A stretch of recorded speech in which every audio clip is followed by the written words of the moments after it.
ವಾಲ್ಮೀಕಿ ನಿಗಮದಲ್ಲಿ ಆಗಿರುವಂಥ ಬ್ರಹ್ಮಾಂಡ ಭ್ರಷ್ಟಾಚಾರ ಪ್ರಕರಣ 85 ಕೋಟಿವರೆಗೂ ಕೂಡ ಇಲ್ಲಿ ಭ್ರಷ್ಟಾಚಾರ ಆಗಿದೆ ಅನ್ನೋದು ಇದ್ರ ಬಗ್ಗೆ ಮಾಜಿ ಮುಖ್ಯಮಂತ್ರಿ ಕುಮಾರಸ್ವಾಮಿ ಅವರು ಪ್ರತಿಕ್ರಿಯೆಯನ್ನು ಕೊಡ್ತಾರೆ ನೋಡಿ.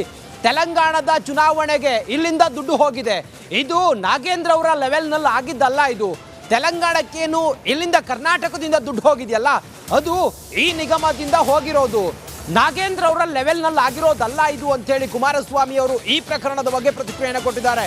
ಆ ಮೂಲಕ ಮತ್ತೊಂದು ಹಂತಕ್ಕೆ ವಾಲ್ಮೀಕಿ ಅಭಿವೃದ್ಧಿ ನಿಗಮದ ಅಧೀಕ್ಷಕನ ಆತ್ಮಹತ್ಯೆ ಪ್ರಕರಣ ಒಂದು ಕಡೆಯಲ್ಲಾದರೆ ಡೆತ್ ನೋಟ್ ಮತ್ತೊಂದು ಕಡೆಯಲ್ಲಿ, ಇದೆಲ್ಲದರ ನಡುವೆ ರಾಜಕೀಯವಾದಂಥ ಒಂದಿಷ್ಟುಗಳು ಚರ್ಚೆ, ನಾಗೇಂದ್ರ ಅವರ ತಲೆದಂಡ, ಕುಮಾರಸ್ವಾಮಿ ಅವರು ಆಡ್ತಿರುವಂಥ ಮಾತು, ತೆಲಂಗಾಣಕ್ಕೆ ಕರ್ನಾಟಕದಿಂದ ದುಡ್ಡು ಹೋಗಿದೆ, ಎಲ್ಲಿಂದ ಹೋಗಿದೆ ಅಂತ ಹೇಳಿದರೆ ಈ ಎಲ್ಲ ಮೂಲಗಳಿಂದ ತೆಲಂಗಾಣಕ್ಕೆ ದುಡ್ಡು ಹೋಗಿದೆ ಅನ್ನೋದನ್ನು ಮಾಜಿ ಮುಖ್ಯಮಂತ್ರಿ ಕುಮಾರಸ್ವಾಮಿ ಅವರು ಹೇಳಿದ್ದಾರೆ. ಇಲ್ಲಿ ನಾನು ಪಾಪ ಓನ್ಲಿ ನಾಗೇಂದ್ರನ ಮೇಲೆ ಯಾಕೆ ಹೇಳಲಿ, ಮಂತ್ರಿ ಮೇಲೆ, ಇದರಲ್ಲಿ ಯಾರ್ಯಾರ ಪಾತ್ರ ಇದೆ ಈ ಒಂದು ಪ್ರಕರಣ ನೋಡಿದಾಗ ಇದು ಬರೀ ನಾಗೇಂದ್ರ ಲೆವೆಲಲ್ಲಿ ನಡೆದಿರ್ತಕ್ಕಂಥದ್ದಲ್ಲ. ಇದು ನನ್ನ ಅಭಿಪ್ರಾಯದಲ್ಲಿ ಇದು ತೆಲಂಗಾಣ ಹೋಗಿರ್ತಕ್ಕಂಥ ದುಡ್ಡಿದು. 14 ಅಕೌಂಟ್ಗಳು ಓಪನ್ ಮಾಡಿದ್ರಲ್ಲ, ಅದು ಬೆಳಗ್ಗೆ ಓಪನ್ ಮಾಡ್ತಾರೆ, ಮಧ್ಯಾಹ್ನ ದುಡ್ಡು ಡ್ರಾ ಆಗುತ್ತೆ. ಇನ್ನು ಬಹುಶಃ ಈ ರೀತಿಯ ಬೋರ್ಡ್ ಕಾರ್ಪೊರೇಷನ್ಗಳೇನಿದೆ, ಏನಾದರೂ ಬಹುಶಃ ಎಲ್ಲ ಈ ಬೋರ್ಡ್ ಕಾರ್ಪೊರೇಷನಲ್ಲಿ ಏನೇನು ನಡೆದಿದೆ ಅಂತಕ್ಕಂಥ ತನಿಖೆ ಏನಾದರೂ ಆಗೋದ್ರೆ ಇನ್ನು ಯಾರ್ಯಾರು ತಲೆಗಳು ಉರುಳ್ತಾವೋ ಗೊತ್ತಿಲ್ಲ.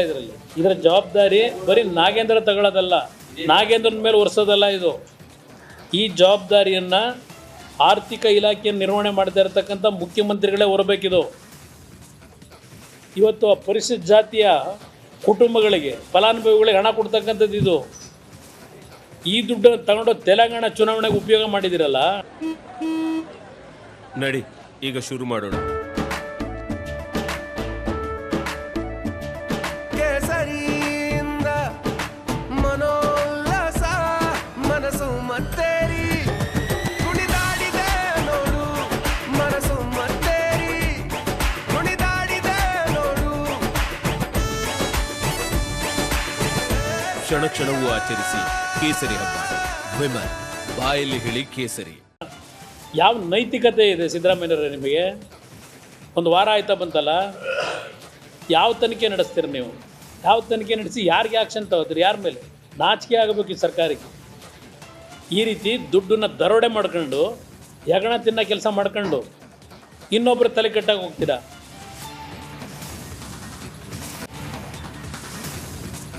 ಜೊತೆಗೆ ಡಿಸಿಎಂ ಡಿಕೆ ಶಿವಕುಮಾರ್ ಅವರ ಶತ್ರು ಭೈರವಿ ಯಾಗದ ಗಂಭೀರ ಆರೋಪಕ್ಕೂ ಕೂಡ ಮಾಜಿ ಮುಖ್ಯಮಂತ್ರಿ ಕುಮಾರಸ್ವಾಮಿ ತಿರುಗೇಟನ್ನ ನೀಡಿದ್ದಾರೆ. ಡಿಕೆ ಶಿವಕುಮಾರ್ ಅವರು ಶತ್ರು ಭೈರವಿ ಯಾಗ ಅಂತ ಹೇಳಿ ಪ್ರಸ್ತಾಪ ಮಾಡಿದ್ರು, ಕುರಿ ಕೋಳಿ ಮೇಕೆ ಅಂತ ಏನೇನೋ ಲೆಕ್ಕ ಕೊಡ್ತಿದ್ದಾರೆ ಅಂತ ಹೇಳಿ ವ್ಯಂಗ್ಯ ಭರಿತ ಪ್ರತಿಕ್ರಿಯೆ ನೀಡಿದ್ದಾರೆ ಮಾಜಿ ಸಿಎಂ ಕುಮಾರಸ್ವಾಮಿ.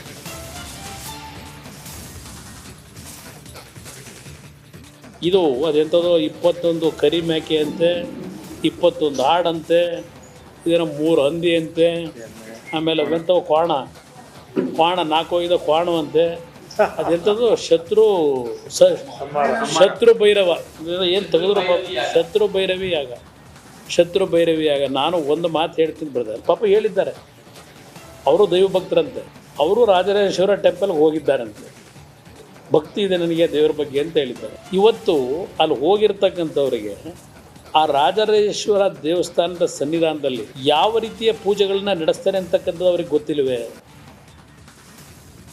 ನಮ್ಮ ಕುಟುಂಬವನ್ನು ಮುಗಿಸ್ಲೇಬೇಕು ಅಂತ ಹೇಳಿ ಏನು ಶ್ರಮಪಟ್ಟು ಇಡೀ ರಾಜ್ಯದಲ್ಲಿ 1.5-2 ತಿಂಗಳಿಂದ ನಡೆಸ್ತಾ ಇದ್ದಾರೆ.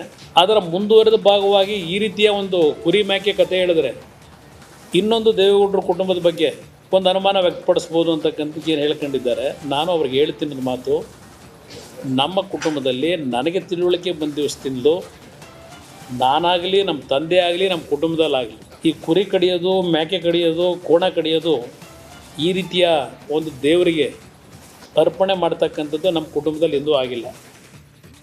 ಎಲ್ಲ ಅವರಿಗೆ ಬೇಕು ರಾಜಕಾರಣದಲ್ಲಿ, ಬೇರೆಯವ್ರನ್ನೆಲ್ಲ ಮುಳುಗಿಸ್ಬೇಕು ಅಂತಾರೆ. 60 ವರ್ಷದಲ್ಲಿ 3-4 ವರ್ಷ ಬಿಟ್ಟರೆ ದೇವೇಗೌಡರು ವಿರೋಧ ಪಕ್ಷದಲ್ಲೇ ಇರೋದು.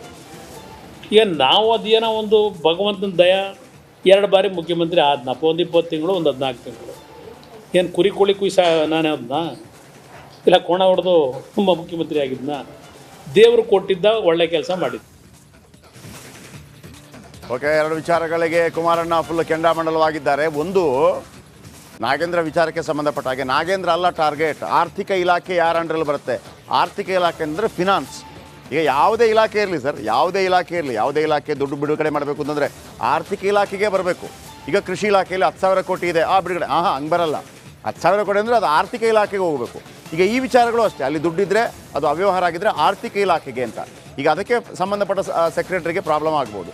ಎರಡನೇದಾಗಿ ಕುರಿಕೋಣದು, ಯಾಕೆಂದರೆ ಮೊನ್ನೆ ಹೇಳಿದ್ರಲ್ಲ ಡಿ ಕೆ ಶಿವಕುಮಾರ್ ನನ್ನ ವಿರುದ್ಧ ಏನು ವಾಮಾಚಾರ ಆಗ್ತಾ ಇದೆ ಅಂತ, ಅದಕ್ಕೆ ಉತ್ತರ ಕೊಟ್ಟು ದೇಶದ ಅತಿ ದೊಡ್ಡ ನೆಟ್ವರ್ಕ್ ನಿಂದ ಮೆಗಾ ಕವರೇಜ್. ದೇಶದ ಮತದಾರನ ಆದೇಶ ಎನ್ಡಿಎಗ ಇಂಡಿ ಒಕ್ಕೂಟಕ್ಕ. ಲೋಕ ಅಖಾಡದಲ್ಲಿ ಗೆಲ್ಲೋದ್ಯಾರು ಸೋಲೋದ್ಯಾರು? ಕರುನಾಡಿನ 28 ಕ್ಷೇತ್ರಗಳ ನಿಖರ ಫಲಿತಾಂಶ. ಫಾಸ್ಟ್ ರಿಸಲ್ಟ್, ಪಕ್ಕಾ result. Number 1 election team, number 1 network, number 1 coverage.